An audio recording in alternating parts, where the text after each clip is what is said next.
So just to start with like the main thing.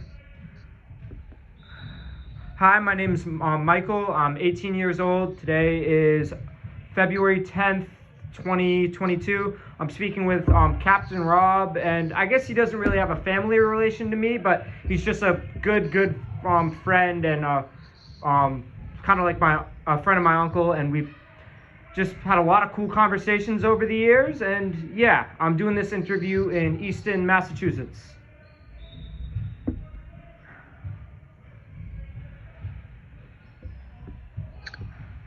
Then, Rob, if you just want to introduce yourself real quick, kind of. Oh, sure. This is Rob Goodwin. I'm 48 years old. Is February 10th, 2022, and I'm talking to you from Palm Coast, Florida. Awesome, yeah. So, kind of like my overarching theme was kind of navigating change, but just a little bit about you, kind of like what do you do, just for anybody who doesn't know you? What do I do? I'm a sport fishing boat captain. I run, manage, and maintain large sport fishing boats and run the fishing programs for people that own the boats and want the experience of fishing and traveling on them. Yeah, so when you were a child, like, were you always really big into fishing? Was that something like, was this an idea that you knew you wanted to do as a profession, or was this just kind of something that you stumbled upon? It's definitely not something I stumbled upon. My dad was in the boat business when I was growing up. We all grew up on boats, fishing, and a lot of my life as a child was a lot like kind of what I do now as an adult, the lifestyle, being around boats, being offshore, being around a certain type of people that enjoy that. But it wasn't a linear path. So, you talk about change, it was kind of a roundabout way that I came back to it. But it's where I ended up, and it feels very natural. But it wasn't my intention, growing up. It wasn't what I thought I was going to do. It's not what I went to college for. It's not how I started out in life, but it's something I came back to, and I'm very happy doing it.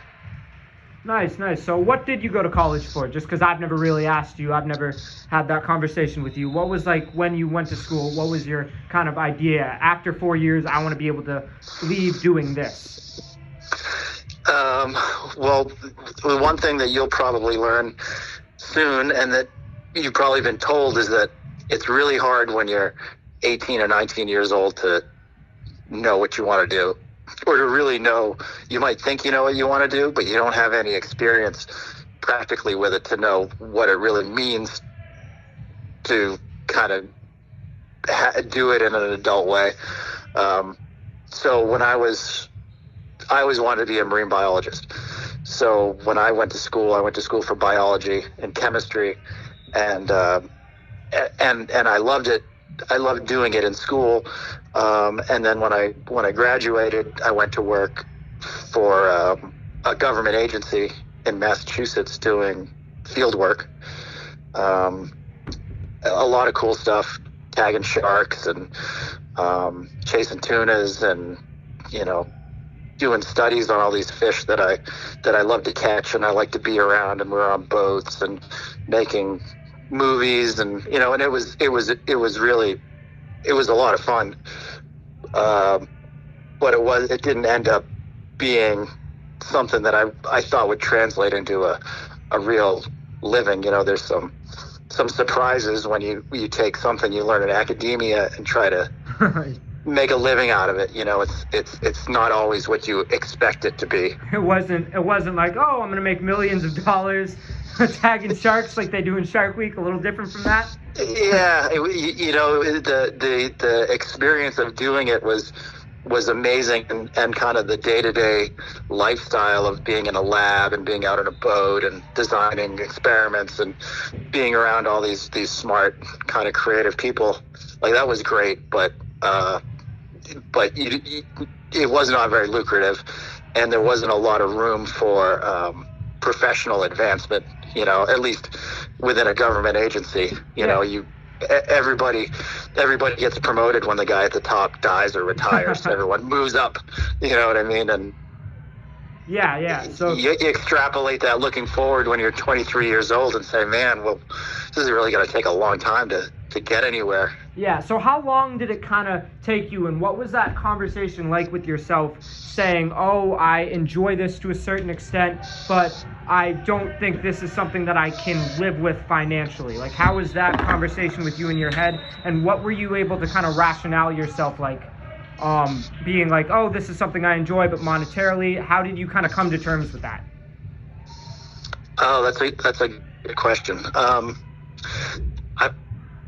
I'm not sure how self-aware I was at that time of my life, like enough to have like a meaningful kind of self-dialogue. But I knew it was something that I felt, and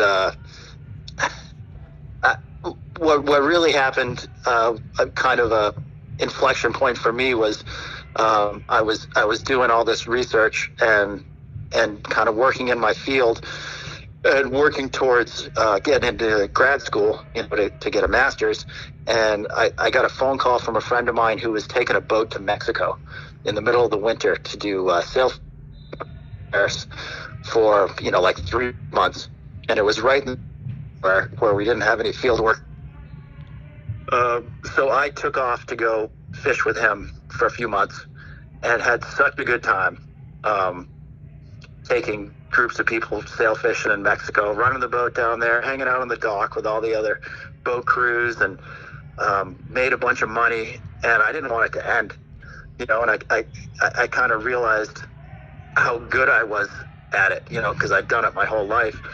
And I came back from Mexico, and immediately somebody offered me a job running a boat, and I took it.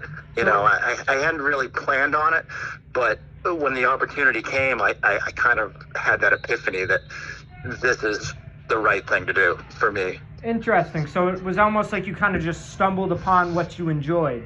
And how is it like when you kind of decided this is what I enjoy doing? Was money even a factor after that, or were you just kind of deciding that, oh, I want to make a living doing something I enjoy? Or, yeah, kind of like one of my question is like, what did you place more importance on? Kind of like finding something that you enjoyed and kind of changing, or focusing more on kind of like money and financials and almost a status thing? I definitely prioritized how I felt doing it. Something that was rewarding day in and day out, and that can I see myself doing this for a long time? I certainly have always loved things that gave you some freedom, where you could kind of build your own day every day. When you got up, you could kind of work towards your own goals instead of, going to an office or kind of trying to achieve things, on someone else's list. Sure. So it almost kind gave of working, you, working for yourself in a way. Yeah, it gave you the ability to kind of be like, oh, I have a little bit more freedom, a little bit more opportunity to kind of change things for myself. If I don't like how something is going, I have the ability to move around, and kind of like a flexibility thing. All right, interesting. Yeah, that's definitely something kind of cool. But doing something, having the freedom goes with it, but then there's also, some stability, some, other types of reward. And then, it's fiscally rewarding too. You certainly want to be able to look towards your future and make sure that you're making the kind of living that will, give you security and allow you to reach whatever your goals are family wise, and, that sort of thing. Sure. And then that's a big part of it too. Yeah. In the book, obviously you said you read the book Tuesday with Maury. That was kind of one of the reasons I decided you'd be an awesome person to interview. Maury talks a lot about kind of living in the moment. In your job fishing, there's obviously a lot of kind of downtime between everything. How do you balance kind of the ability of looking towards the next kind of bite, the next catch, and trying to enjoy what you do, and finding kind of the beauty in just looking at the waves, or the days where you don't get bites, or the kind of times where you come up empty? How do you learn to appreciate that? Because I can imagine, as someone whose livelihood focuses on needing to provide, there has to be kind of a pressure. So how do you kind of balance those two things? That's kind of a tough question. I think I would look at it like this, that it's not something that you're conscious of doing, but that people who are attracted to this type of job kind of just have it without thinking about it or trying to, that you'd be repelled by the work. You know what I mean? Like that's why I've always loved it, is that even in the most mundane, kind of boring parts of the job, even when you're just getting up on a rainy morning and going down to the boat to do chores, to change the oil on an engine, or, you know, go through tackle, like you're still on the water. You know, you're still on this boat and working on really cool things, and, you know, still the view is amazing, and, you know, you're with really cool people that are kind of very similar to you. Sure. So you're able it's all sort of satisfying, and you kind of feel like you're, you know, like you're in the place that you should be. All right, awesome. So you get a sense of meaning through that, kind of like just being out on the water, and you're able to find something that you like. All right, I like that. And when you're on the water, you know, with what we do, and you've seen some of this, like even though you're working year-round, you know, every single day, a lot of the days you're not on the water, you're not fishing, you're not running the boat or doing anything really exciting. You're just kind of preparing. You know, you're just taking care of the boat and doing your chores. But even that, you know, you have to love all that stuff too. Sure. You know? Yeah, so you can find kind of the beauty in the mundane, which is something interesting that I try to talk about or bring up in points. Then also, one of the questions, so what advice would you give to someone or actually me, I'm not going to say someone, what advice would you give, like, kind of in enjoying the moment, but also understanding that where you're at right now isn't the last place you're going to be, no matter how much you enjoy it? Like, what would you because I'm kind of in between the idea of college and looking forward to that to a certain extent, but also really enjoying where I'm at in life right now, with the relationships I've made with friends, with family members, with kind of outside people. So what would you kind of give for advice in that regard?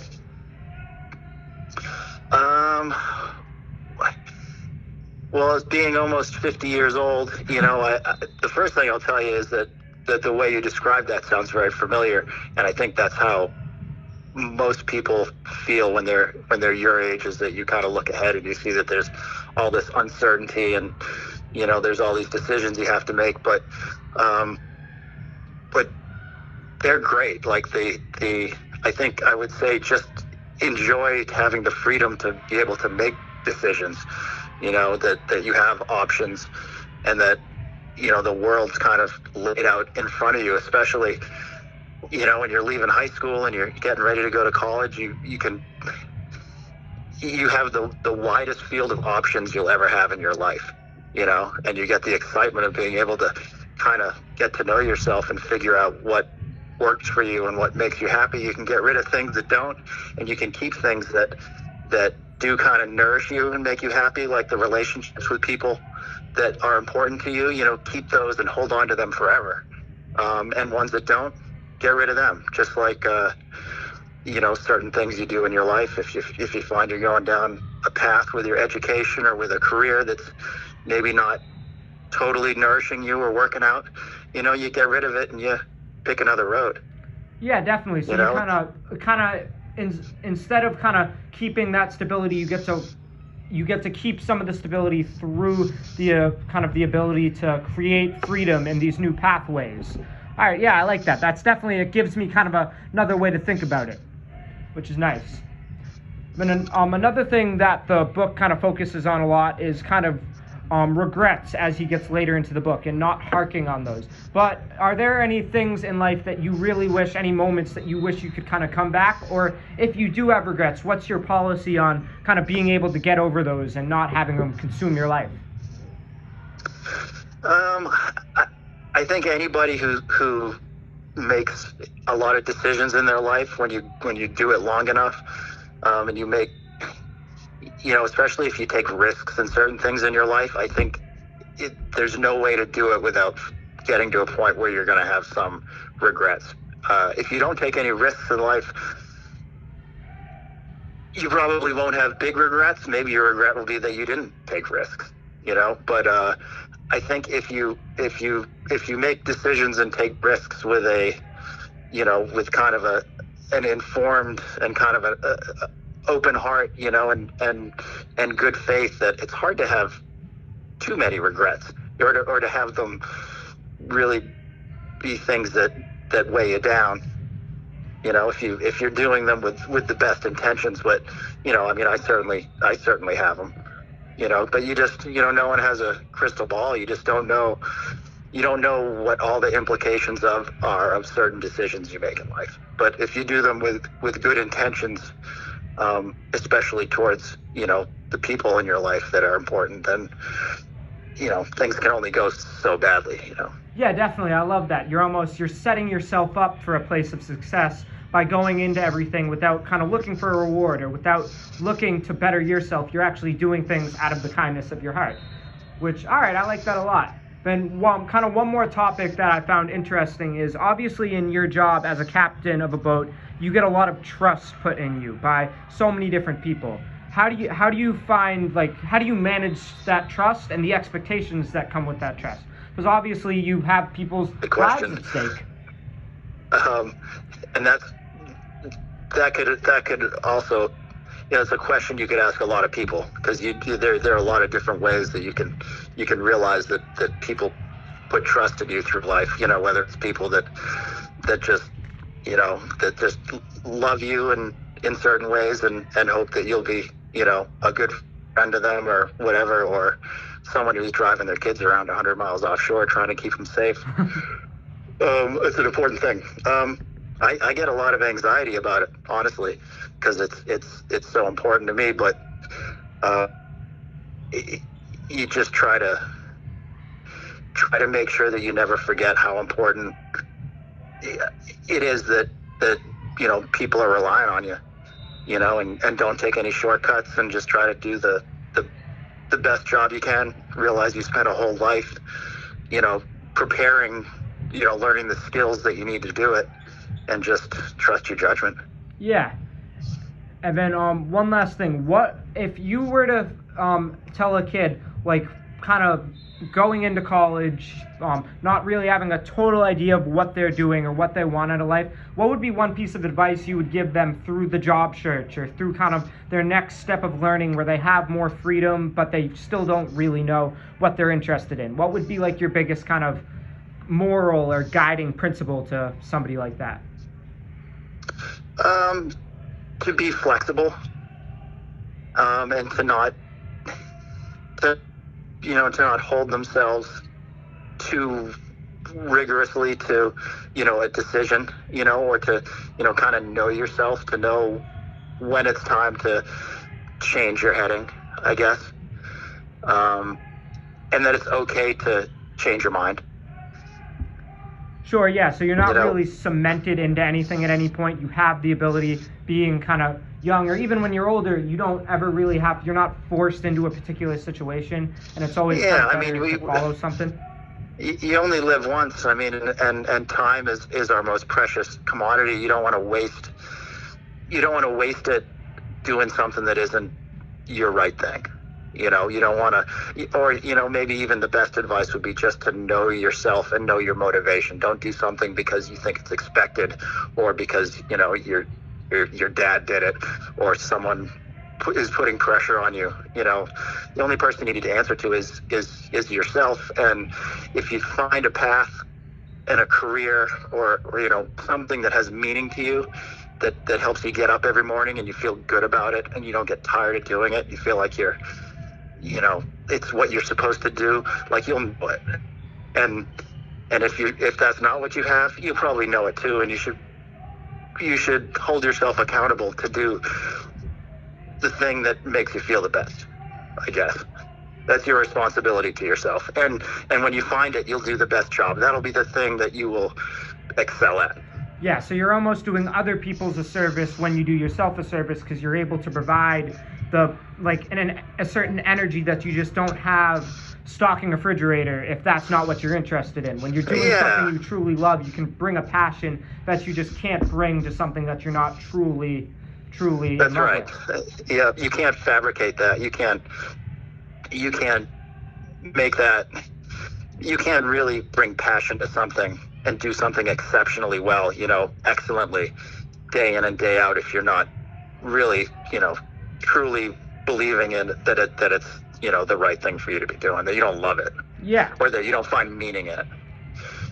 All right, yeah, definitely. So just some kind of key takeaways. Finding meaning in what you do is more important than kind of being reward. You'll find a deeper reward in that than you will with getting paid better for something else but not enjoying it as much. And just kind of following your heart and understanding that you're the only person that really knows what you enjoy, and when you find something, it'll give your life so much more of a meaning. Yeah. All right, yeah, awesome, man. This is super fun. It's great catching up with you. I can't wait to hit the water with you this summer. And yeah, thank you so much for taking time out of your day to do this. Oh man, it's my pleasure. I'm honored that you took some time to talk to me today. I hope I have at least a little bit of wisdom that you can find useful. Yeah, no, I always like these conversations. They're about things that are kind of hard to talk about. There's always a lot of ums and likes and sort ofs when you talk about it, but it's just a fun kind of thing. It gets you thinking. It makes you kind of ponder how important and crazy it is to be human. Yeah, if they weren't great questions, it'd be easy to answer. Yeah, exactly. Difficult questions take a little bit of thought. You got to put your brain and your heart in four-wheel drive and really battle it out. Yeah. So, well done. Awesome. Appreciate it, man. Thank you so much. Okay, anytime. Yep. Thank you. Bye. Bye.